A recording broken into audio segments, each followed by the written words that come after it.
So guys welcome back to my YouTube channel. और आज मैं आपको बताने वाला हूँ कि आज मैं ना बहुत टाइम बाद आपके लिए एक लॉन्ग वीडियोस लेके आया हूँ। क्योंकि इसमें आज मेरे को ना बहुत सारे लोगों का कमेंट आ रहा था कि भाई मेरे को ना ये करना है, बी फार्मा, बीएससी, बीकॉम या फिर बीए वालों लोग के लिए क्या वैकेंसीज होती है, बी फार्मा में जॉब कर सकते। तो इसका आंसर मैं आज इस ब्लॉग में देने वाला हूँ, इस वीडियोज़ में देने वाला हूँ। आप लोगों को अच्छे से समझना होगा, पूरा वीडियो देखेंगे तब भी आपको समझेगा। तो आज का ये जो टॉपिक होने वाला है वो ये है कि बीएससी, बी फार्म या बीए या बीकॉम के बाद क्या एमआर का जॉब मिलता है और इसके फ़ायदे या नुकसान, कैसे करना चाहिए, क्यों करना चाहिए, क्यों नहीं करना चाहिए, ये सब भी आज इस ब्लॉग में मैं बताने वाला हूँ। तो मैं आपको पहले ही बता दूँ कि मैंने यहाँ पे कुछ टॉपिक्स और मैंने यहाँ पे कुछ पॉइंट्स जो आपके लिए है वो सब मैंने निकाल के यहाँ पे रखा हुआ है। सो मैंने बहुत सारी चीज़ें हैं जो शॉर्टलाइज कर ली है, तो मैं आज आपको एक एक करके अच्छे से समझाऊंगा ताकि आपके मन में इसके रिगार्डिंग कभी कोई डाउट ना आए, कभी कुछ प्रॉब्लम ना आए। अगर आएगा भी तो मेरे को कमेंट कर देना, मैं उसको अच्छे से समझा दूंगा, बता दूंगा ताकि आप लोग को इसके रिगार्डिंग कभी कोई डाउट ना आ सके। चलिए वीडियो को करते हैं स्टार्ट। तो गाइज़ बी फार्मा कंप्लीट कर लिया है या फिर एनी ग्रेजुएशन कंप्लीट कर लिया है, तो आप ये सोच रहे हो, स्पेशली मैं पहले तो साइंस वालों को बता दूं, बी फार्मा या बीएससी कंप्लीट कर लिया है तो आप ये सोच रहे हो ना कि मेडिकल रिप्रेजेंटेटिव की जॉब करनी चाहिए कि नहीं करनी चाहिए, या प्रेशर होता है कि नहीं होता है, या फिर टारगेट बेस है कि नहीं है। तो मैं आपको यहाँ पे पहले बता दूँ कि यहाँ पे ना आपको टारगेट बहुत ज़्यादा मिलने वाला है। एमआर जॉब में करियर अच्छी है कि नहीं, जॉब अपॉर्चुनिटीज़ अच्छी है कि नहीं, या फिर इसको टेम्पररीली के लिए कर सकते हैं कि नहीं, ये सब अगर आपके मन में सवाल है तो ये बहुत अच्छी बात है। क्योंकि आपके मन में ये सब सवाल होना बहुत ज़्यादा ज़रूरी भी है, क्योंकि आपको ना आप यहाँ पे ऐसे लाइन में आ रहे हो जहाँ पे ना सेल्स लाइन है, और सेल्स लाइन में आपको पता ही होना चाहिए क्या क्या होता है। मैं एक एक करके अच्छे से स्टार्ट करता हूँ ताकि आप लोग को अच्छे समझाता हूँ। जो मैंने यहाँ पे सब निकाला हुआ है वो सब आपको अच्छे से समझाऊँगा। वीडियो एंड तक ज़रूर देखना, क्योंकि आपको ना इस वीडियो से बहुत सारी चीज़ें सीखने मिल जाएगी, जो कि आपके मन में जो भी डाउट्स वगैरह वो सब क्लियर हो जाएगा यहाँ इस वीडियो में आज। तो मैं ये वीडियो स्टार्ट करता हूँ अभी। और हाँ, एक बात और, यहाँ पे ना आप ये मत सोचो कि मैं फ्रेशर हूँ, मैं एक्सपीरियंस हूँ, मेरा ये हो गया वो हो गया, कुछ नहीं भाई। सबको जीरो से सीखो, सब कुछ समझेगा, और फ्रेशर लोग खास करके ध्यान दो, तब जाके उनको समझेगा। तो चलिए वीडियो को पहले से आपको बता देता हूँ, समझ लो थोड़ा सा टारगेट आपको कैसे हैंडल करना है, और बीएससी बी फार्म के बाद करेंगे नहीं करेंगे ये सब आपको अच्छे से इसमें समझने मिल जाएगा। ठीक है, पॉइंट नंबर 1 से स्टार्ट करते। पहला ही है जो मैं साइंस वालों के लिए बता रहा हूँ कि बी फार्मा के बाद एमआर जॉब क्यों चूज़ करें। तो मैं आपको बताता हूँ। सबसे पहले बात करते हैं इसमें कैसा आप काम करोगे। बी फार्मा के बाद इंडस्ट्री में एंट्री लेने के लिए एक सबसे अच्छा जो है ना अपॉर्चुनिटी बी फार्मा बीएससी वालों को ही मिलती है। कि आपको मतलब जैसे आपने एक तो उनके लिए, कंपनीज़ के लिए ये फ़ायदा रहता है कि आपने साइंस बैकग्राउंड से स्टडी किया हुआ है, तो उसमें आपको फटाक से लेने का अपॉर्चुनिटी ज़्यादा हो जाता है। उनको ये पता चल जाता है कि हाँ ये बंदा कर लेगा। और इसमें एक चीज़ है कि आप यहाँ पे एज़ कम्पेयर टू जैसे बीकॉम है, बीए है, ये लोग के कंपेयर में बीएससी बी फार्मा वाले का ना बहुत ही ज़्यादा जल्दी होता है। वो लोग ने साइंस बैकग्राउंड से काम किया होता है, पढ़ाई की होती है, तो उनको अच्छी मेडिसिन्स की नॉलेज वगैरह रहती है। और उसके बाद उनको थोड़ा सा जो विजुलेट होता है ना, वो अच्छे से उनको पता होता है कि उनको क्या करना है, कैसे डॉक्टर से बात करना है, ये तो कंपनीज़ आपको सिखा देगी। और इसमें एक और फ़ायदा होता है, जैसे आपको पता है कि मेडिकल वाले आपको कई बार क्या होता है ना कि आपको जैसे कोई मेडिसिन आपको 10 रुपये में मिलनी चाहिए, वो मेडिकल वाले आपको कभी कभी क्या होता है 15 रुपये, 12 रुपये, 14 रुपये में बेच देते हैं। तो इसमें क्या होता है, जब आप फार्मा लाइन में आओगे तो इसमें एक चीज़ हो जाएगा कि आप जिस सेगमेंट में जा रहे हो, जैसे कि आप समझो जीपी सेगमेंट में गए या फिर किसी स्पेशलिटी में गए, डरमेट में गए, किसी में भी गए, तो उसमें एक चीज़ क्या होगा कि आपको ना आप उस प्रोडक्ट के बारे में आपको नॉलेज रहेगा, यार ये प्रोडक्ट इस रिगार्डिंग काम आता है। तो अगर आप जैसे स्किन में गए, आपको पता है कि मेरे को जैसे देखो यहाँ पे पिंपल हुआ है, जैसे आपको सबको पता है कि अगर आप स्किन में गए तो इसमें पिंपल हुआ है ना, तो आपको पता है कि ये चीज़ लगा लो ठीक हो जाएगा। वैसे ही अगर आप सर्दी खांसी वाले में गए, जीपी वाले में गए, तो आपको ये चीज़ आपको पहले ही पता चल जाएगा, यार ये चीज़ कर लो हो जाएगी। ठीक है। और दूसरा ये बीकॉम, बीएससी, बी फार्मा, ये लोग ना बिल्कुल बीकॉम बीए वाले, ये लोग इस बिल्कुल भी टेंशन मत लो कि नहीं होता यार। आप लोग कमेंट मत देखो, कमेंट देखते हो और कमेंट में ये सब चीज़ें बहुत सारी आ रही, मैं देख रहा हूँ अभी कि यार बीए वाले को नहीं लेते। मेरा एक भाई ये बोल रहा था नहीं होता है, तो मैं आपको बता दूँ क्यों नहीं होता है, होता ही है। छोटी कंपनी लेती, बड़ी कंपनीज आपको मानता हूँ हायर नहीं करेगी बीए वालों को, बीकॉम वाले को या फिर BSc, B pharm, D pharm वाले को ना बड़ी कंपनी इजीली हायर करती है, बीकॉम वाले तक को भी। और जो इसमें ये होता है ना बीए वालों को ना छोटी कंपनी हायर करती है। तो इसका मतलब ये नहीं कि आपका पैकेज कम होगा या आपको कम पैसा मिलेगा, पैसा आपको उतना ही मिलने वाला है। तो आप किसी के बातों पे ध्यान मत दो, मैं हूँ बैठा, मैं आपका काम लगवाऊंगा। आप लोग से नहीं हो रहा है ना, मैं ग्रुप में बहुत सारे नंबर्स भेजता हूँ, अगर आप लोग का वो भी नहीं हो रहा है ना, मतलब वहाँ से भी नहीं हो रहा है, आप मेरे को बताओ, मैं डायरेक्टली वो मैनेजर से बात करूँगा, वो मैनेजर से डायरेक्टली कांटेक्ट करके आपका लगवाऊँगा।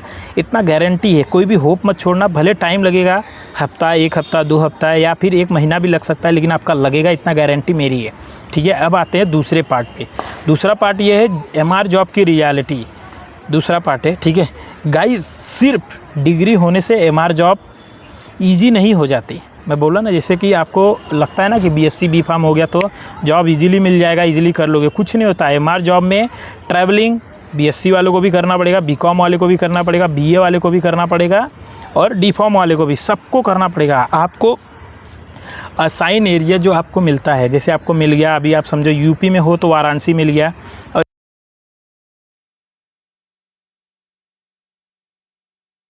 और यूपी में अगर आपको एरिया मिल गया तो कभी भी ये याद रखना कि आपको एक एरिया नहीं मिलेगा। अगर यूपी में मिला तो यूपी में बनारस मिल सकता है, जौनपुर मिल जाएगा, उसके साथ साथ भदोही मिल जाएगा, उसके साथ साथ कभी कभी आपको लखनऊ भी देते हैं। तो एक एरिया के लिए कभी रेडी मत रहना कि एक एरिया मिलेगा, नहीं, बहुत सारे एरिया मिलता है। ट्रैवलिंग सबको करनी होती है, प्रेशर सबको होता है। ठीक है, दूसरा पॉइंट, और इसमें क्या होता है, डेली प्लानिंग करनी होती है अपॉइंटमेंट से, और अपॉइंटमेंट डॉक्टर का लेना ही कंपलसरी होता है, डॉक्टर विजिट करना होता है।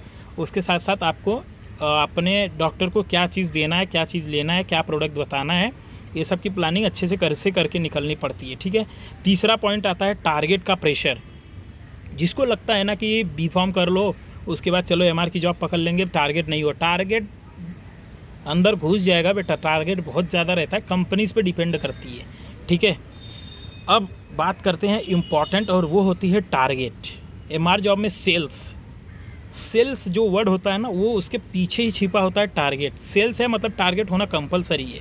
ठीक है, आपको प्रोडक्ट की डिटेलिंग आनी चाहिए, प्रोडक्ट का नॉलेज पता होना चाहिए, उसके साथ साथ आपको टारगेट अचीव करने का भी आपको आना चाहिए, क्योंकि जब तक आप डॉक्टर कन्वर्ट नहीं करोगे, सेकेंडरी नहीं बढ़ेगी तो प्राइमरी जनरेट नहीं होगी, प्राइमरी जनरेट नहीं होगी तो उसके हिसाब से आपका टारगेट भी नहीं होगा, तो सब जीरो।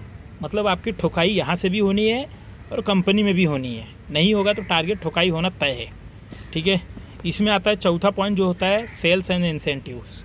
इसमें क्या होता है, आपका टारगेट कंप्लीट हो गया, अगर समझो अगस्त मंथ टारगेट हुआ तो नवंबर, उसका सितंबर में आपको इंसेंटिव्स आएगा, सितंबर में कंप्लीट हुआ तो अक्टूबर में आएगा, अक्टूबर में कंप्लीट हुआ तो अगस्त सितंबर दोनों मंथ का जोड़ के आपको तीसरे मंथ में आएगा, और जो मंथली आ रहा है वो अलग, समझ गए। मंथली जैसे अगस्त आ रहा है, सितंबर आ रहा है, नवंबर आ रहा है, 3 मंथ का आ गया। बाद में ये तीनों मंथ को कैलकुलेट करके नवंबर में एक अलग इंसेंटिव आता है जिसको बोलते हैं क्वार्टरली इंसेंटिव्स। वो भी अच्छा खासा इंसेंटिव आता है, 25-30 हज़ार के ऊपर, डिपेंड करता है कंपनी और डिपेंड करता है उस कंपनी के अंदर का उस डिवीज़न कितना बड़ा है। ठीक है, चौथा पॉइंट ये हो गया।